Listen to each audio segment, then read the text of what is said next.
É um prazer muito grande estar aqui com o Guto e com a Laís, fazendo esse bate-papo, né, sobre o futuro da energia na visão do C-Level, né?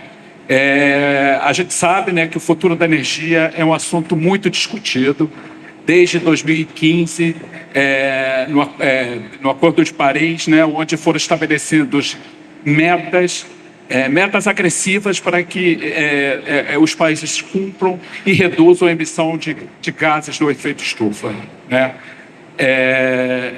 Tinha uma meta de o aquecimento, o aumento da temperatura ficar limitado a 1,5 graus, né? E isso não está acontecendo, né? A gente está vendo diversos consequências disso: aumento de temperatura, tempestades, seca, e isso tem que ser revertido de alguma forma, né? A COP27, que aconteceu no Egito, ela reforçou a necessidade dos países de revisitarem os compromissos assumidos na COP27, né? E para que a gente consiga atingir essas metas, né? E a gente sabe que a indústria é fundamental para fazer esse trabalho de investimento em tecnologia e fazer as reduções necessárias que o planeta precisa. E aqui a gente tem duas, né, das maiores empresas do Brasil, a Petrobras e a Vale, que têm compromissos sérios, compromissos definidos em metas, dentro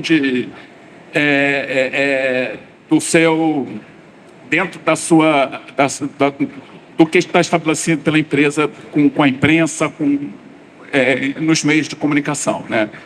Então, para isso, a gente trouxe aqui o Guto, que ele é o CIO, deixa eu só pegar minha colinha aqui, ele é o CIO da Petrobras, né? É um profissional graduado pela PUC do Rio de Janeiro, com formação em tecnologia da informação pela Universidade de Nova York. É um executivo especializado em transformação digital de processos, com mais de 3 décadas de experiência em implementação de projetos de TI de grande escala em diversos países. Ao longo de 25 anos de carreira na IBM, atuou como coordenador de ambientes tecnológicos, gerenciou projetos de desenvolvimento de sistema, liderou múltiplas escolhas em processos globais da empresa. Posteriormente, trabalhou como consultor de processos em renomadas instituições financeiras e bancos, tais como o Federal Reserve Bank, o Banco Mitsubishi e o Dan Bradstreet. Obrigado, Jorge. Bom dia a todos. Desculpe aí pela longa mini-bio, acho que meu time se empolgou um pouquinho. É um prazer enorme estar aqui, podendo falar com vocês hoje. Eu me sinto um privilegiado de estar falando em nome da Petrobras, especialmente numa data tão importante. Acho que a maioria de vocês sabe que ontem nós fizemos 70 anos. É uma companhia que se renova a cada dia. E só para complementar um pouquinho, Jorge, que você está falando, antes de passar para a Laís aqui, eu queria dizer que a Petrobras ontem complementou 70 anos com o compromisso da transição energética. É a primeira vez dentro da nossa história que a gente tem uma diretoria de transição energética. É a primeira vez que a Petrobras se coloca em posição de investir 15% do seu CAPEX nos próximos anos na transição. Então, o nosso compromisso é muito forte. Queria agradecer a todos aqui e dizer que é um privilégio estar falando para vocês. Obrigado, Guto. E a Laís também, né? A Laís, ela é gerente de descarbonização e estratégia da Vale, né? Ela é responsável pela estratégia de descarbonização do escopo 1. Depois a Laís explica o que é escopo 1, 2 e 3, né? O escopo 1 são as emissões diretas de fontes próprias da Vale, né? Ela previamente assumiu diversas funções na empresa, incluindo o planejamento estratégico, o desenvolvimento de negócios e metálicos. Antes de ingressar na Vale, Laís passou por empresas como a PwC, a TV Globo e a Fitch Ratings. Laís, por favor. Obrigada, gente. É um prazer estar aqui conversando com vocês.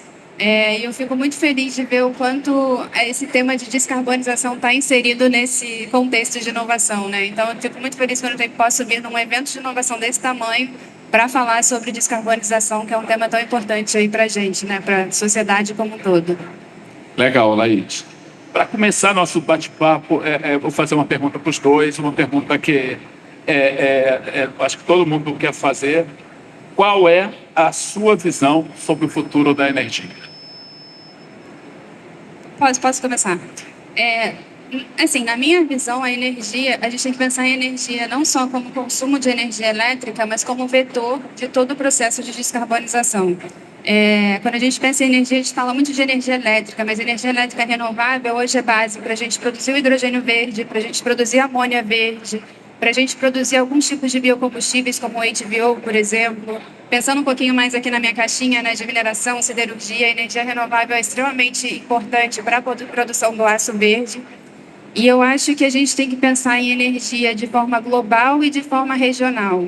Aproveitar as regiões que a gente tem abundância de energia renovável e a baixo custo, para a gente, de certa forma, conseguir processar essa energia e exportar isso para o mundo, para que a gente possa suportar aí o processo de descarbonização global. Então, eu acho que isso é muito importante aqui para o Brasil, principalmente, que a gente tenha essa abundância de energia renovável e a baixo custo. Eu acho que a gente tem que fomentar isso o máximo possível aí.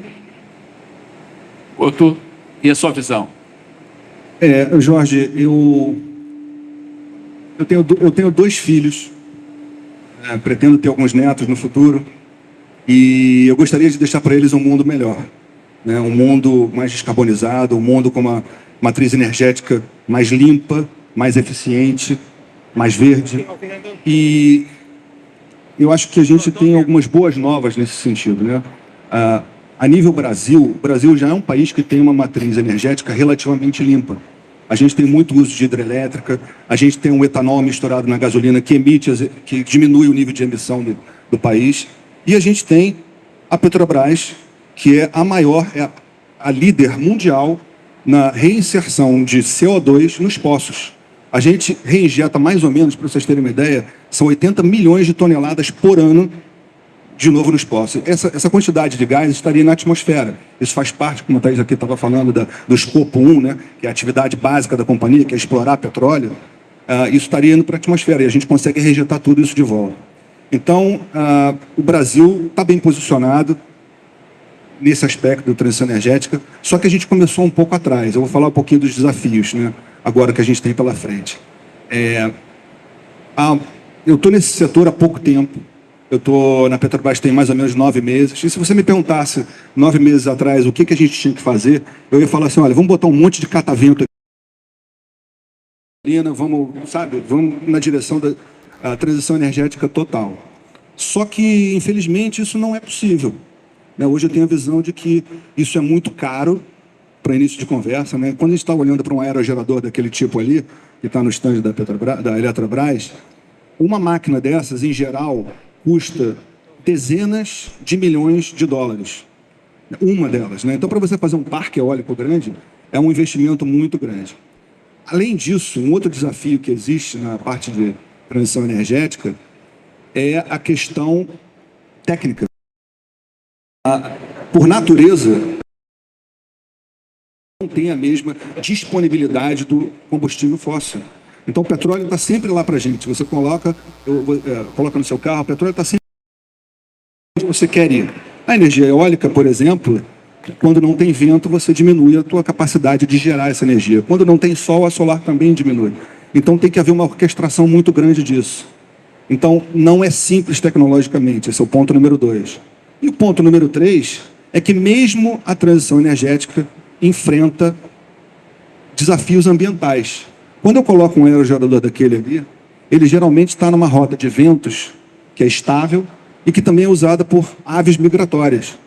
Então, vai haver colisão de aves ali com o aerogerador. Então, a gente tem problemas que a gente tem que resolver também. Então, o Brasil está bem posicionado. A Petrobras sabe que agora ela tem um papel muito relevante de conduzir essa transição. Como eu falei antes, a gente agora tem uma diretoria de transição energética. A gente se comprometeu a colocar 15% do nosso CAPEX nessa transição, e o comprometimento da companhia é muito grande nisso aí. Couto, a gente sabe que, como você falou, o uso de energia limpa, o Brasil tem um sistema integrado de energia. né? Então, o governo ele tem que investir também na distribuição, porque não basta você gerar essas energias limpas se você não tem capacidade de absorver essa energia e distribuir. Perfeito. Couto, uma pergunta assim, falando em tecnologia, né? Como as tecnologias emergentes podem otimizar as operações, impulsionar a eficiência energética e reduzir as emissões de carbono no setor de óleo e gás? Perfeito. Essa é uma excelente pergunta. A tecnologia ela está embarcada em todas as nossas soluções dentro da companhia. Então, vou te dar aqui 2 exemplos, né? Acho que todo mundo conhece o que é um carro de Fórmula 1, né? Fórmula 1 é aquele carro que está cheio de tecnologia, um carro muito rápido. Mas o que a maioria das pessoas não conhece é que existe um número muito grande de sensores no carro de Fórmula 1 que permite que a equipe que está nos boxes lá faça toda uma telemetria daquele carro e fique dando dicas para o piloto lá. Fala assim, olha, vai mais devagar naquela curva ali porque o freio está aquecendo demais. Ou então, para 2 voltas antes do que a gente tinha combinado. Por que eu estou fazendo essa analogia? Porque o setor industrial hoje é muito parecido com isso. As nossas refinarias, elas têm um número muito grande de sensores que permite que a gente entenda o que está acontecendo ali, otimize aquela operação para que haja perda menor, cada vez menor. Então, um exemplo disso é a nossa Reduc aqui no Rio de Janeiro, que tem mais de 3.000 sensores em bombas, turbinas, motores e tal. E essa informação toda é colhida, colocada em softwares, e tem analistas que vão lá para que o processo todo físico-químico do refino seja cada vez mais eficiente. Um outro exemplo que eu posso te dar aqui, se tiver um pouquinho mais de tempo, desculpa, eu estou me alongando um pouco, mas eu também fiquei muito surpreso com a quantidade de tecnologia que a gente tem embarcada nas brocas que fazem a perfuração dos poços da Petrobras. Eu pensava, há um ano atrás, que uma broca era só uma broca. Ela vai lá, fura o negocinho, e não é. A gente tem, em média, 15 sensores numa broca daquela que faz os poços do pré-sal, que medem a pressão do poço, elas medem a temperatura, medem o campo magnético do poço, medem inclusive a radioatividade daquele poço. E toda essa tecnologia embarcada é para um motivo só. É para que a gente tenha um entendimento cada vez melhor do que aquele poço pode nos prover. A qualidade do óleo, inclusive outras coisas. Então a tecnologia está presente em tudo isso aí, em todos esses aspectos, e ela consegue nos dar essa medição de uma maneira muito, muito interessante. A Petrobras realmente há anos e anos e anos que vem investindo em tecnologia, e isso daí sem dúvida, uma das empresas no setor que mais investe em tecnologia. Desculpa, o microfone não está bem posicionado. Laís, uma pergunta. Na Vale, qual é a estratégia que a Vale tem adotado para endereçar o desafio de transição energética, toda a sua cadeia de valor? A gente olha a cadeia toda, né, como você falou, e a parte de tecnologia e inovação está inserida do começo ao fim. Se a gente pensa, por exemplo, na parte de escopo 3, que é o nosso cliente, a gente desenvolveu um produto novo, que é o briquete verde, que esse briquete especificamente foi desenvolvido pelo nosso centro de pesquisa lá em Minas Gerais, o CTF. E esse briquete ele consegue reduzir até 10% das emissões do siderurgista só de trocar o produto antigo por esse novo. Na parte de escopo 1, por exemplo, que é toda a operação da Vale, o que a gente consome aí de combustíveis fósseis na ferrovia, na pelotização, nos processos minerários, a gente tem apostado muito em combustíveis alternativos, e aí isso vai desde biocombustíveis, o etanol, o HVO, aumentar a blend de biodiesel, até pensar em hidrogênio verde, via amônia verde, para a gente substituir diesel de locomotivas. Na parte de navegação, a gente está estudando as velas rotativas para ver se a gente consegue, de alguma forma, economizar combustível e poder ser menos emissora aí no processo como um todo. Na parte também de escopo 3, a gente tem uma tecnologia no nosso centro da Tecnored, lá em Pindamonhangaba, em São Paulo, que produz o ferro, né, através do ferro gusa, a partir de biomassa. Então, ao invés de a gente usar carvão e coque, a gente usa uma biomassa para produzir o ferro gusa. Então, essa parte de inovação e tecnologia está intrínseca assim, na cadeia como um todo para a gente. Pô, legal, obrigado pela resposta.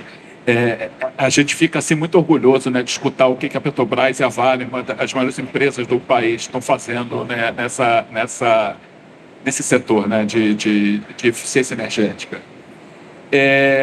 Guto, escutamos em diversos fóruns que a transformação digital é o grande aliado para obter operações mais eficientes e sustentáveis. Qual a sua visão sobre esse tema? Eu concordo. Eu acho que a transformação digital tem um papel super relevante no aumento da eficiência, né, das operações. Posso dar 2 exemplos aqui, né? Um é que vou usar o exemplo que a gente tem falei anteriormente dos dispositivos, né, que são os sensores, né? Isso acontece diariamente nas nossas refinarias, nas nossas plataformas. E esse é um uso operacional dos sensores. Mas existe um uso estratégico também. Então, esses sensores estão produzindo dados continuamente e esses dados depois são analisados num outro ambiente que se chama, a indústria convencionou chamar de Digital Twin, que é o gêmeo digital. Então, esses gêmeos digitais, eles fazem o seguinte, nos permitem olhar a operação, o histórico de operação de uma refinaria, de uma FPSO, e dizer o seguinte, olha, desses 3.000 sensores que eu tenho aqui, como é que eu otimizo o processo com base nos dados históricos que a gente tem? E a gente tem muitos cenários que a gente tem que rodar nesses Digital Twins, como, por exemplo, a qualidade, o tipo de óleo que chega numa refinaria é muito diferente de campo para campo. Então, se a gente está trazendo o óleo da refinaria do campo de Búzios, é um tipo de setup que a gente tem que colocar no Digital Twin, para ele colocar os parâmetros de operação mais eficientes. Se vem um óleo da Arábia Saudita, é completamente diferente. A queima é diferente para fazer o refino, o tipo de gases que vão ser emitidos são diferentes. Então, tem toda uma utilização da transformação digital que acelera e que otimiza o processo industrial. A TCS ela trabalha muito com essa solução de Digital Twin e a gente tem alguns pilotos implantados em outras empresas de tecnologia. Realmente uma ferramenta muito importante para... Exatamente. Nas últimas feiras que a gente teve a oportunidade de visitar, todo mundo está com Digital Twin porque é a maneira mais eficiente de você testar cenários... E com segurança. E com segurança, exatamente. Laís, você considera que a inovação e a tecnologia podem contribuir para a redução do impacto ambiental e para a descarbonização do setor de mineração? Não só podem, como é essencial, né? É essencial a gente pensar em inovação e tecnologia para conseguir avançar, porque, na verdade, aqui a gente está falando de operar de forma diferente, né? Então, como é que a gente consegue manter nosso nível de produção, entregar um minério que é essencial aí para, enfim, urbanização, globalização do mundo como um todo, mas fazer isso de forma sustentável e consciente, de forma que a gente consiga não prejudicar tanto o meio ambiente, principalmente nesse momento aí de mudanças climáticas, enfim, que a gente é responsável pelas emissões que a gente tem na nossa cadeia como um todo, né? E aí eu posso até citar alguns exemplos específicos. A gente acabou de liberar aí o Sol do Cerrado, né, que é um dos maiores projetos de solar da América Latina. O Sol do Cerrado hoje ele é responsável por 16% da nossa demanda total de energia da Vale. A gente tem uma meta de até 2025 a gente ter consumo de 100% de energia renovável, então o Sol do Cerrado é fundamental para a gente atingir essa meta. E é um projeto tão grande que ele poderia alimentar aí uma cidade de 800 mil casas. Então, a gente tem muito orgulho desse projeto que a gente liberou agora e ele é bem importante para a gente. Um outro exemplo que a gente vai colocar, pode colocar aqui, até aproveitar que o Guto está aqui, a gente assinou um protocolo de entendimentos aí com a Petrobras. Então, Vale e Petrobras também estudando juntos como é que a gente consegue entregar combustíveis alternativos aí para as operações. E aí a gente fala de amônia, de hidrogênio, de biocombustíveis, HVO, tem várias coisas, várias sinergias aí que a gente pode aproveitar, o próprio CCS, energia offshore. Então, eu acho que essas duas empresas tão grandes assim estarem trabalhando juntas para conseguir entregar esse novo modo de operar é muito importante. Acho que descarbonizar o mundo a gente nunca vai fazer sozinho, né? A gente precisa juntar esforços entre empresas, sociedade, universidades, consultorias, governo. Então, eu acho que isso também é um ponto muito importante aqui para a gente. Obrigado, Laís. Guto, Você poderia fornecer para nós um exemplo de implementação bem-sucedida de uma solução digital que melhorou significativamente os padrões de eficiência energética da Petrobras? Posso sim, Jorge. Eu acho até que eu já falei sobre alguns, mas esse eu vou falar é bem clássico. Existe um software que roda na companhia, em todas as refinarias, em todas as nossas plataformas, chamado Smart Tocha. E o que o Smart Tocha faz? Ele é uma câmera que fica apontada para aquela tocha que tem na refinaria ou na FPSO. E a tocha, para quem não sabe, é o seguinte, ela queima os gases tóxicos que são oriundos do processo físico-químico do refino do petróleo, né? Ou da separação do petróleo. Então ela está queimando aquilo lá. Mas alguém descobriu que a tocha, por ser um output muito claro em todos esses processos, ela era também determinante do que estava acontecendo na queima. Então, foi desenvolvido um software que fica olhando para a tocha e a cada 2 segundos ele tira uma foto. Ele tira uma foto e joga isso dentro de um modelo de machine learning que vai dizer o seguinte, olha, tem muita fuligem nessa tocha aí, vamos mudar a queima aqui. Tem muita umidade, está saindo muita fumaça branca. E isso é muito importante para a companhia, em todos esses aspectos, porque melhora, obviamente, o operacional, né? Existe uma economia palpável disso aí, né? Eu não lembro do número de cabeça, mas é um número muito significativo. E também a gente está inserido em comunidades, né? Tem que lembrar que cada refinaria dessa, ela tem Duque de Caxias ali, se eu sair emitindo fuligem, o pessoal vem bater na nossa porta, né? A Associação de Moradores vem reclamar com a gente. Então, a gente tem todo um cuidado ambiental por trás disso aí, mas também tem um ganho financeiro para a companhia. Então, isso aí é a transformação digital na veia, ajudando a Petrobras a ser cada vez mais eficiente. Legal, legal. Como é que está o nosso tempo? Pode fazer pergunta? Tem tempo? A gente está aberto aí, pessoal, para perguntas aí.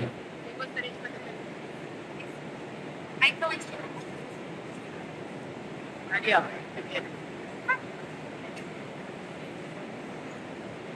Bom dia, parabéns. Eu queria fazer uma pergunta um pouco assim, capciosa. Estamos falando de transformação digital, descarbonização, mas tem ainda, chegar a um carbono zero, mas tem ainda um processo, uma assim, preocupação em termos de como o lítio e as outras terras raras podem impactar ao menos, sobretudo, todo o processo para chegar a baterias eficientes e, se não anular ou pelo menos impactar todo o esforço que está sendo feito no Brasil e no mundo para chegar a um mundo mais verde. Obrigado.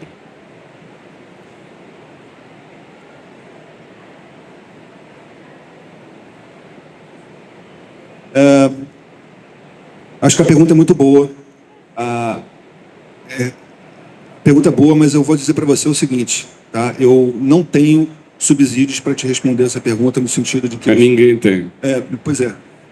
O que eu posso te dizer é o seguinte, que a transformação energética, a diretoria da Petrobras está olhando com carinho para essas possibilidades. Armazenamento de energia em bateria, uso de terras raras para esse tipo de coisa. Só que ainda não há uma definição disso. Não há uma definição. Então, há um estudo da companhia de como isso pode ser feito futuramente, mas até onde eu sei, não há definição nenhuma. Não, tem que pedir, né? Alguma outra pergunta, pessoal? Olá, bom dia. Eu gostaria de fazer uma pergunta para o Guto sobre eólica. A Petrobras, a energia eólica faz parte, né, do plano da Petrobras de transformação energética. E eu queria saber, em termos de parcerias tecnológicas, como é que a Petrobras está fazendo para absorver o know-how que já existe no mercado. O Brasil tem hoje eólica a segunda fonte já de geração de energia elétrica, e tem vários players já no mercado, tanto operando quanto produzindo os equipamentos. Aí é um mercado que tem uma concorrência, tem os seus desafios tecnológicos, né? Como é que a Petrobras está se posicionando para absorver, né, aprender com os erros das empresas que estão já no mercado? Excelente pergunta. A nossa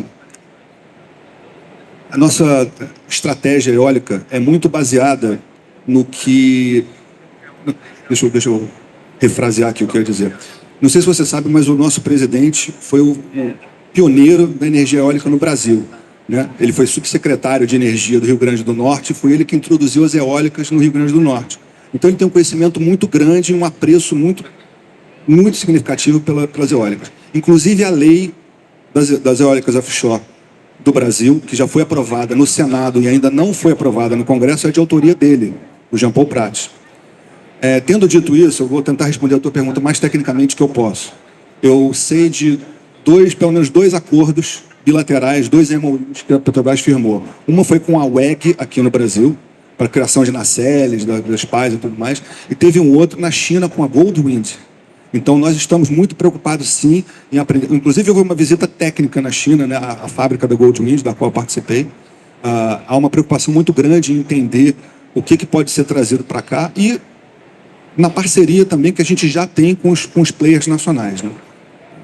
Então, eu posso citar esses 2 MOUs aí que foram criados. Obrigado, Guto. Pessoal, mais alguma pergunta? Bom dia.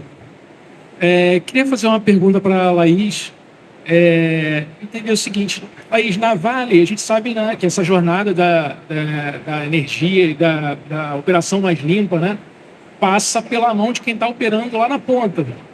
Na Vale, vocês têm programas para estimular, a capturar as ideias dos operadores de vocês nas pontas, né, as pessoas que estão trabalhando, botando a mão na massa, um pouco fora do escritório, vamos dizer assim, para entender, e isso é estimulado, né, eles terem uma visão diferente, um olhar diferente sobre as operações, para terem ideias, e vocês usam algum mecanismo interno de funil de ideias para poder tratar essas ideias, transformar elas em projetos e gerar isso, gerar em benefício, né?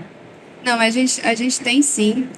Não tem como eu achar que a gente vai estabelecer uma estratégia, um plano de descarbonização estando dentro do escritório, né?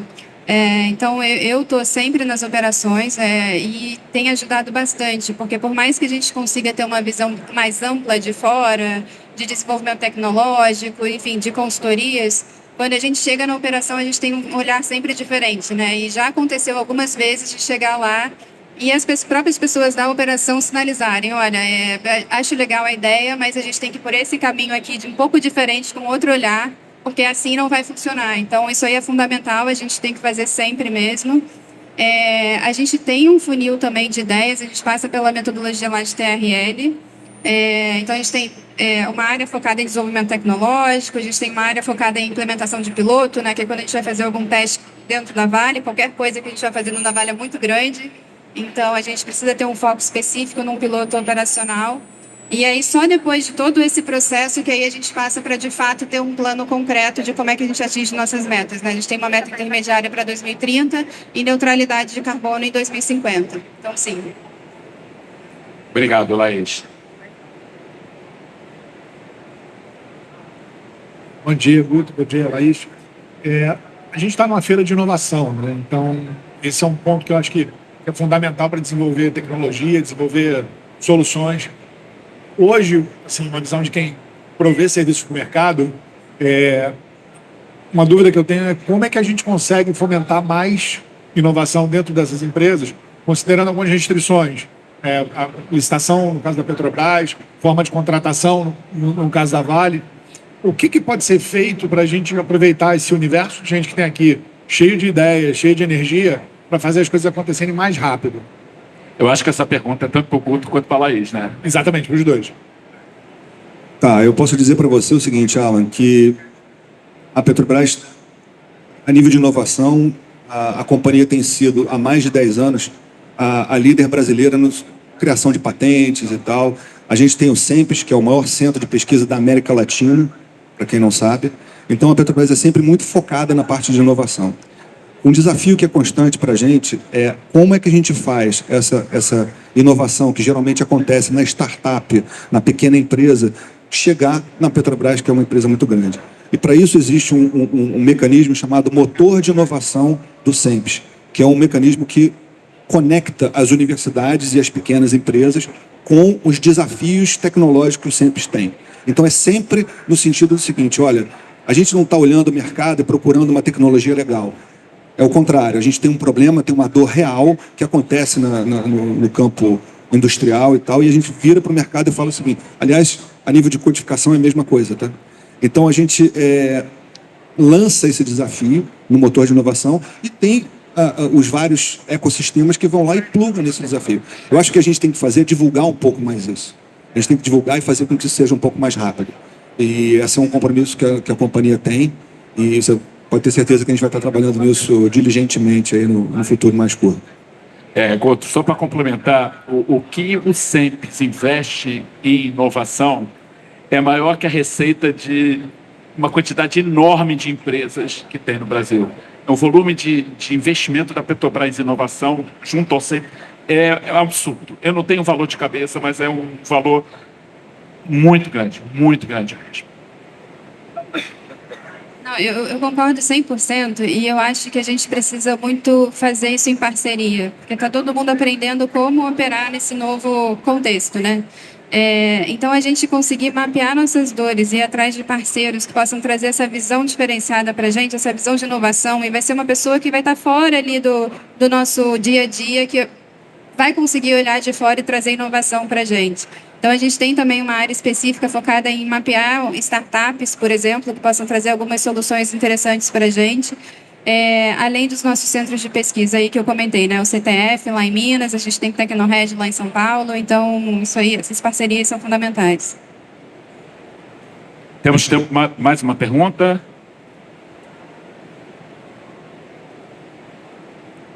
Aqui, ó.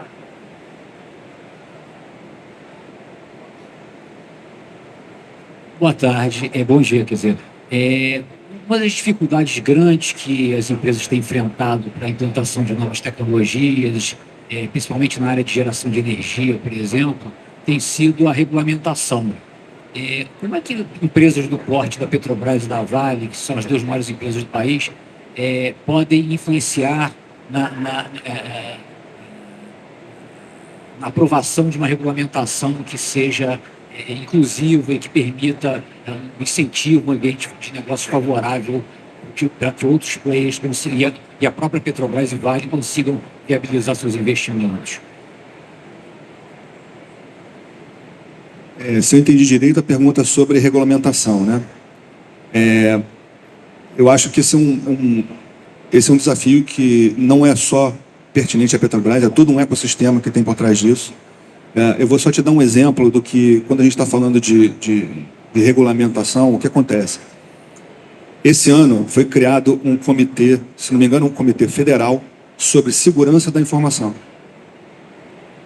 Vamos começar a debater, vamos começar a entender o que a gente precisa fazer, o arcabouço da lei e tal. E nós, a Petrobras, ficamos sabendo disso depois do comitê já ter sido criado, já ter as primeiras reuniões.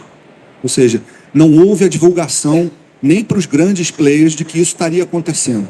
Então, eu acho que a expansão do debate é fundamental. Você tem que trazer a Vale, tinham outros players que não estavam na formação dessa legislação. Então, você corre o risco de não só ter uma legislação que não é apropriada, mas que exclua, né, quem está querendo fazer aquilo, né? Esse é um desafio que a gente tem, ele é bastante sério e a gente tem que se debruçar nisso, mas, de novo, ele não envolve apenas as companhias, é um setor, estamos falando do setor estadual, federal e até do municipal, entendeu? Então é bem complicado mesmo. Eu posso adicionar aqui também o papel das associações específicas, né? Se a gente falar, por exemplo, de hidrogênio verde, a gente não tem uma regulação ainda estabelecida no Brasil, né? Isso está sendo discutido agora. E quando a gente vai com outras empresas grandes também defender um mercado que a gente acredita que precisa ser fomentado para o Brasil, que é importante, isso acaba tendo valor não só para empresas grandes como Vale e Petrobras, mas para um setor como um todo. Então, acho que essas associações são extremamente importantes, que a indústria vai junto para fazer os pleitos necessários para a gente conseguir avançar aí nessa indústria, tá? Só para complementar a tua pergunta, que eu me lembrei de uma coisa aqui agora, eu acabei de mencionar que existe uma lei das eólicas offshore no Brasil, que já tramitou no Senado, foi aprovada, mas não foi apreciada ainda no Congresso. Isso é um problema, porque isso previne que a indústria nasça, né? Então você pode fazer o MOU que você quiser para aprender com a UEG, com a Casa dos Ventos e tal, mas você não consegue dar o start nisso aí. Então, um grande problema que a gente tem é fazer com que essa indústria nasça da forma correta, com a legislação que ela precisa ter para que ela consiga fomentar os negócios, os empregos e que a gente tanto precisa, né? Mas para isso essas discussões têm que sair do papel, elas têm que sair da discussão nos órgãos competentes. O potencial de crescimento é claro. Claríssimo. Claríssimo. Pode fazer mais uma, se tiver mais alguém. Tem mais tempo? Tem. Mais alguma outra pergunta, pessoal?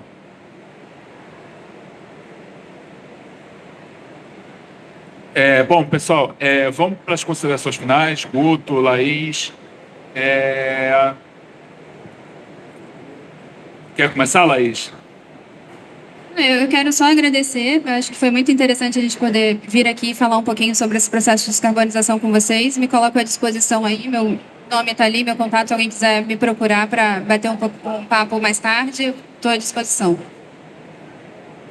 Obrigado, Laís. Obrigado, Jorge. Obrigado pelo convite, por estar aqui hoje. Conforme eu falei inicialmente, é um grande privilégio. Consideração final é dizer o seguinte: olha, a transição energética ela é responsabilidade de todos nós.